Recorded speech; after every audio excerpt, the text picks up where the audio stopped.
Manchester City terus memperkuat skuad jelang Piala Dunia Antar Klub 2025. Citizens selangkah lagi dapatkan gelandang Lyon Ryan Cherki. Dikutip The Athletic, City mencapai kata sepakat dengan Lyon untuk membeli Cherki dengan harga 33,7 juta pound atau sekitar 743 miliar rupiah. Cherki juga sudah setuju menekan kontrak sampai 2030. Setelah membela timnas Prancis di UEFA Nations League, Cherki langsung terbang ke Manchester untuk menjalani tes medis dan merampungkan kepindahannya. Setelah itu, Cherki bakal gabung dengan skuad City untuk Piala Dunia Antar Klub. Transfer itu diperkirakan akan diumumkan Selasa 10/6 yang bertepatan dengan tenggat bursa transfer khusus FIFA. Cherki bakal jadi pembelian kedua City setelah sebelumnya Ryan Ait-Nouri dari Wolverhampton Wanderers. Kabar menarik datang seputar nilai gaji Bryan Mbeumo di Manchester United. Winger Brentford ini dikabarkan akan mengalami kenaikan gaji, meski tidak sedrastis rumor yang beredar. Daily Mail meluruskan bahwa kabar tersebut tidak sepenuhnya akurat. Mbeumo memang akan mendapat kenaikan gaji, tapi tidak sebesar yang diberitakan selama ini. Menurut laporan The Daily Mail, isu tentang gaji selangit yang akan diterima Mbeumo di Man United ternyata tidak sesuai fakta. Sebagai informasi, saat ini Mbeumo menerima gaji sekitar 50.000 pounds per pekan di Brentford. Beredar kabar ia akan mendapatkan 250.000 pounds per pekan di MU. Namun sumber terpercaya menyatakan bahwa meski akan ada kenaikan signifikan, angkanya tidak sampai sebesar itu. Laporan menyebutkan Mbeumo akan menerima gaji sekitar 150.000 pounds per pekan di Manchester United. Ini berarti terjadi kenaikan 3 kali lipat dari gajinya saat ini.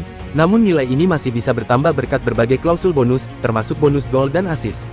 Artinya, semakin bagus performa Mbeumo, semakin besar pula pendapatannya. Sistem ini dinilai cukup adil bagi kedua belah pihak. Bayern Munchen serius ingin merekrut Rafael Leao di bursa transfer musim panas ini, dan siap dengan tawaran baru untuk AC Milan, klubnya. Berbagai laporan mengklaim, Bayern tengah persiapkan tawaran untuk Leao yang diharapkan akan menggoda Milan untuk melepas bintang internasional Portugal tersebut. Meski tengah dilanda spekulasi dalam karirnya di klub, Leao berhasil ikut membawa Portugal menjadi juara UEFA Nations League dengan kalahkan Spanyol, Senin dini hari tanggal 9 Juni tahun 2025. Setelah ia hanya mendekam di bench saat semifinal melawan Jerman akibat flu, Leao kembali bermain di final melawan Spanyol, meskipun ia bermain dari bangku cadangan. Diungkapkan La Repubblica, seperti yang dilansir Milan News, klub bola asal Jerman itu sebelumnya siap ajukan tawaran sebesar 50 juta euro kepada Milan, plus bek tengah mereka Kim Min-jae atau gelandang Leon Goretzka. Namun, tawaran tersebut tampaknya tak akan cukup untuk meyakinkan manajemen Rossoneri, karena mereka meminta setidaknya 90 juta euro, dalam bentuk tunai dan tanpa tambahan pemain, untuk duduk dan bernegosiasi. Sementara itu menurut Sport Mediaset, Bayern Munchen kini sudah sodorkan 70 juta euro, plus pemain yang ditolak. Namun, mereka kemudian diberitakan siap untuk mencoba lagi dengan tawaran lebih tinggi, yakni senilai total 100 juta euro. Barcelona kembali gagal merekrut pemain incarannya. Setelah upaya untuk memboyong Luis Diaz dari Liverpool ditolak mentah-mentah, kini Blaugrana mengalihkan radar ke bintang Manchester United, Marcus Rashford, sebagai alternatif yang lebih realistis. Barcelona, yang masih berjuang memulihkan kondisi finansialnya, memandang Rashford sebagai opsi yang jauh lebih terjangkau dibanding Luis Diaz. Harga winger asal Inggris tersebut diperkirakan berada di kisaran 40 juta pound, nyaris setengah dari harga yang diminta Liverpool untuk Diaz, yang mencapai lebih dari 70 juta pound. Jurnalis Inggris Mark Ogden menyebut bahwa Blaugrana kini fokus mengevaluasi peluang merekrut Rashford. Selain lebih murah, Rashford juga dinilai cocok dengan gaya bermain Barcelona yang mengandalkan kecepatan dan serangan dari sisi lapangan. Sementara itu, pihak Manchester United dikabarkan tidak akan menutup pintu untuk transfer ini. Sebagai produk akademi sendiri, penjualan Rashford akan memberikan keuntungan finansial bersih dalam laporan keuangan klub, berbeda dengan pemain asing seperti Anthony, yang nilainya lebih rumit secara akuntansi.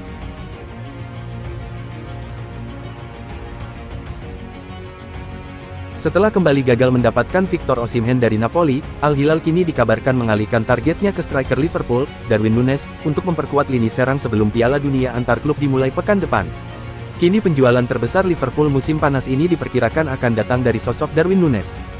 Striker asal Uruguay itu telah kehilangan tempat utama di bawah pelatih baru Arne Slot.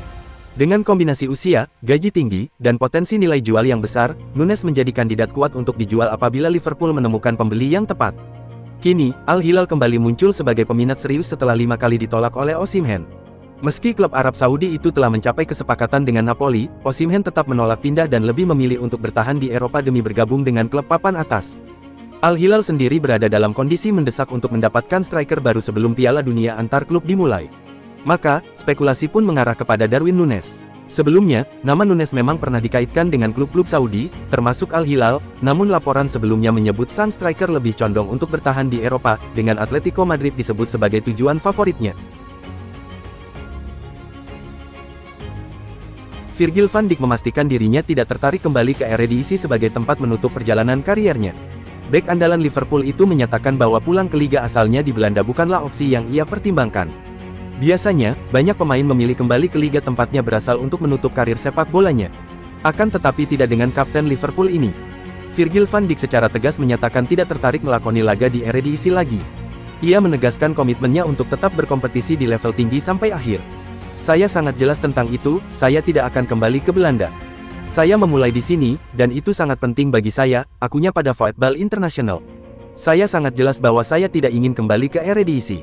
Saya cukup bangga dengan karir saya sejauh ini dan saya pikir finish di Eredivisie bukanlah suatu pilihan, tegas van Dijk. Negosiasi antara Manchester City dan Newcastle United untuk membahas transfer Tino Livramento di musim panas ini menemui jalan buntu. Negosiasi Manchester City untuk merekrut bek Newcastle United, Tino Livramento, dikabarkan terhenti karena pihak Newcastle enggan menurunkan tuntutan harga. Menurut Fabrizio Romano, City harus menunggu beberapa pekan ke depan untuk melihat apakah kesepakatan dapat tercapai. City memang membutuhkan tambahan kualitas di lini pertahanan, dan Livramento yang tampil impresif musim lalu dinilai sebagai opsi ideal. Bek muda Inggris itu memiliki potensi untuk bermain di level tertinggi, sehingga kesempatan bergabung dengan juara bertahan Liga Inggris tentu sangat menggoda. Namun, Newcastle yang mengeluarkan sekitar 40 juta pound untuk memboyongnya dari Southampton pada musim lalu, tidak ingin melepasnya dengan harga murah. Sebagai salah satu klub terkaya di dunia, Newcastle merasa tak tertekan untuk menjual pemain kunci mereka. Mereka mematok harga tinggi demi meraih keuntungan maksimal dan berharap dapat mempertahankan Livramento untuk musim depan. Klub asal Tyneside juga memiliki ambisi besar untuk bersaing merebut trofi utama, sehingga menjaga skuad terbaik menjadi prioritas utama. Barcelona telah merampungkan penjualan pertama mereka di bursa transfer musim panas ini. Bek kiri muda Alex Valle resmi dilepas ke klub Italia yang dimiliki oleh grup Jarum, Como 1907, setelah 2 musim terakhir menjalani masa peminjaman dan tidak masuk dalam rencana pelatih baru Hansi Flick untuk musim depan. Valle, yang kini berusia 21 tahun, sempat menunjukkan potensi saat dilatih Xavi Hernandez, bahkan tampil di pramusim 2023 bersama tim utama Barcelona. Namun, setelah itu ia dipinjamkan ke Levante, di mana ia sempat menjadi starter di paruh pertama musim sebelum kehilangan tempat akibat pergantian pelatih. Pada pramusim berikutnya, ia kalah bersaing dengan Gerard Martin dan lebih sering dimainkan sebagai bek kanan. Musim ini, Valle sempat dipinjamkan ke Celtic dan berbagi waktu bermain dengan Greg Taylor. Namun, pada Januari, mantan pemain Barca, Cesc Fabregas, yang kini berperan di Como, mengajaknya bergabung ke Italia. Sejak kedatangannya, Valle langsung menjadi starter reguler dan tampil cukup konsisten. Como pun memutuskan mengaktifkan klausul pembelian dalam perjanjian pinjamannya. Klub Serie A itu akan membayar total 6 juta euro, terdiri dari 4 juta euro di muka dan 2 juta euro dalam bentuk cicilan. Meski ada minat dari Real Betis dan Borussia Dortmund, Valle tampaknya lebih tertarik dengan proyek di Como milik grup Jarum tersebut dan suasana di sekitar Danau Garda.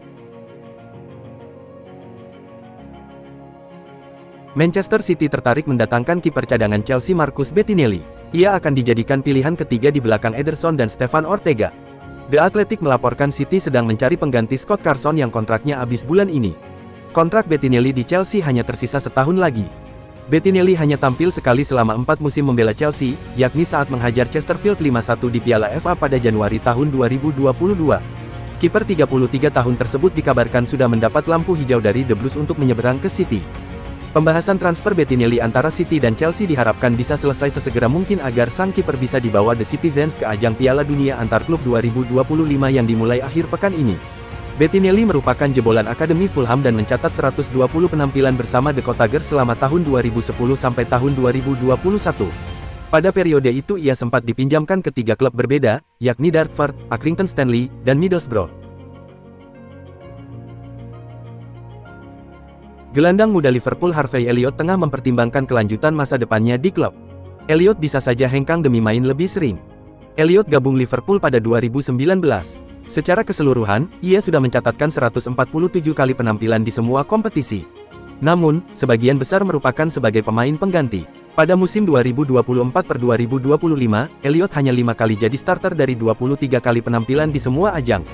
Situasi tersebut membuat Elliot mulai mempertimbangkan kelanjutan kariernya di Liverpool. Ia tidak ingin menyia-nyiakan kariernya dengan waktu bermain yang minim. Luciano Spalletti memberi dukungan kepada Claudio Ranieri sebagai calon pelatih baru timnas Italia. Pria yang musim lalu melatih AS Roma itu memiliki pengalaman segudang untuk mengatasi segala tekanan. Ranieri adalah seorang profesional yang telah berkeliling dunia. Dia akan langsung tahu cara menekan tombol yang tepat. Federasi FIGC tahu cara memilih, ujar Spalletti kepada Rai pada Senin tanggal 9 Juni tahun 2025. Jika dia yang dipilih, saya akan menjadi orang pertama yang mendukungnya. Saya tidak seperti yang lain, jangan khawatir. Saya pasti akan mendukung pengganti saya. Saya berharap pengganti saya akan mampu menemukan solusi untuk lolos ke Piala Dunia. Saya sebetulnya mau bertahan karena saya pikir saya akan lolos ke Piala Dunia. Saya yakin tim ini bisa lolos. Jika tidak meraih tempat pertama, masih ada playoff, jelas pelatih yang identik dengan kepala pelontos itu. Ranieri, bersama Stefano Pioli, lalu muncul sebagai kandidat pengganti. Ia baru saja membawa Roma finish di urutan 5 Serie A musim lalu, dan sebetulnya telah memutuskan pensiun untuk diangkat sebagai direktur dan penasihat senior Giallorossi. Dalam waktu kurang dari seminggu, Piala Dunia antar klub akan digelar di Amerika Serikat. Real Madrid mempersiapkan diri untuk menghadapi Al Hilal pada pertandingan perdana. Menurut jurnalis Rodra, Youssef Lekedim atau Yussi akan ikut serta bersama Real Madrid karena krisis di posisi bek kiri. Pemain 19 tahun ini sudah pernah merasakan polesan Xabi Alonso. Xabi Alonso mengenal Yussi sejak melatihnya di tim infantil Real Madrid beberapa tahun lalu. Kepercayaan ini menjadi modal besar bagi Yussi untuk unjuk kemampuan. Ferland Mendy yang biasa mengisi posisi bek kiri harus absen karena cedera. Rencana Real Madrid mendatangkan Alvaro Carreras dari Benfica juga gagal. Saat ini hanya Fran Garcia yang menjadi bek kiri utama. Yussi berpeluang besar untuk mendapat menit bermain di turnamen ini. Yussi tampil impresif bersama Castilla, dengan catatan 35 pertandingan, 1 gol, dan 4 assist. Carlo Ancelotti juga pernah memasukkannya 8 kali ke skuad utama. Dengan dukungan Xabi Alonso, Yussi bisa menjadi kejutan manis bagi Real Madrid. Namun, Diego Aguado juga disebut akan mendapatkan kesempatan tampil.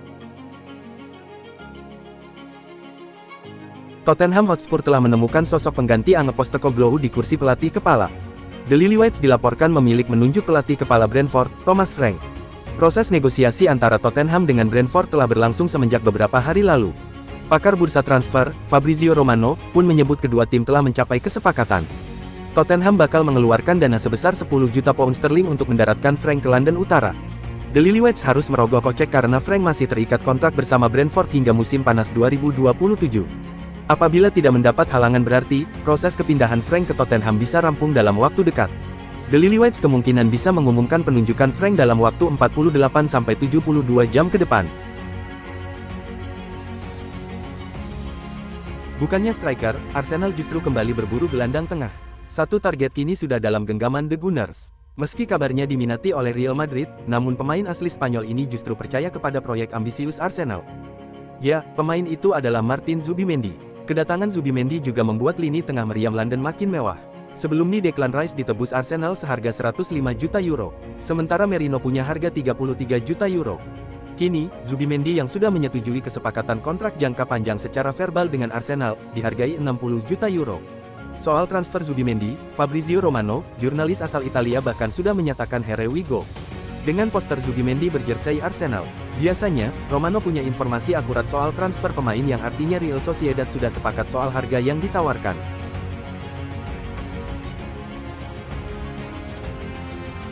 Hari ini adalah hari Dean Huijsen di Real Madrid karena klub tersebut akan secara resmi memperkenalkan pemain baru pertama mereka di musim panas ini. Bek berusia 20 tahun itu direkrut dari AFC Bournemouth dalam kesepakatan senilai 58 juta euro, jumlah yang sama dengan klausul pelepasannya, dengan pemain tersebut menandatangani kontrak 5 tahun hingga 2030. Pemain muda Spanyol itu menandatangani kontraknya dengan Presiden klub Florentino Perez hari ini setelah menyelesaikan pemeriksaan medisnya, setelah itu ia diperlihatkan kaos Real Madrid miliknya. Dan, seperti yang dilaporkan awal minggu ini, Dean Huijsen telah diberi kaos bernomor punggung 24 di klub barunya.